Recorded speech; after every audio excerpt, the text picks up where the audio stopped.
በሸሪዓችን ጫት መቃም ይፈቀዳል ወይ? የተለመደ ያልኳችሁ ለዚህ ነው። ለዱዓስ ይጠቅማል ወይ? ዱዓ ለማድረግ የትኛውም አይነት ምግብ መስፈርት አይደለም። ጫትም ይሁን ዳቦ ሌላም ነገር ይሁን ለዱዓ ቅድመ ሁኔታ አይደለም ማለት ነው።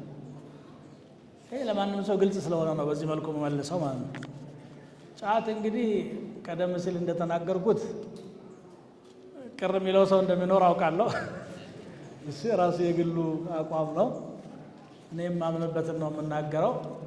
ጎጂ መሆኑን ሁላችንም እንስማማለን። የሚቅሙትም ወንድሞች ሳይቀሩ ጎጂ መሆኑን ይስማማሉ። ቢያንስ ጥርስ ይጎዳል፣ ጨጓራ ይጎዳል፣ ኢኮኖሚ ይጎዳል፣ ሌላም የሚጎዳው አለው። አወቃችሁት መሰል። ስለዚህ እናንተ መልሳችሁታል።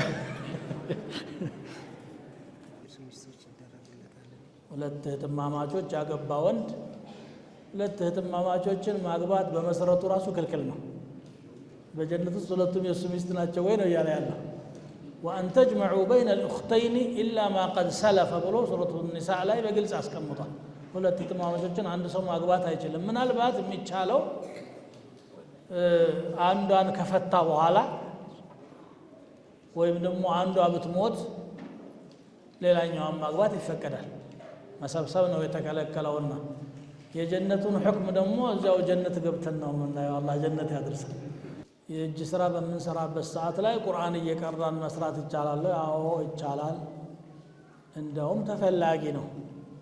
الذين يذكرون الله قياما وقعودا وعلى جنوبهم ነው የሚለው። አላህን ቆመውም ተቀምጠውም በጎን ተጋድመውም የሚዘክሩ ነው የሚለው ቁርአን። ቁርአን መቅራት ደግሞ ትልቁ ዚክር ነው። ስለዚህ ይቻላል ማለት ነው።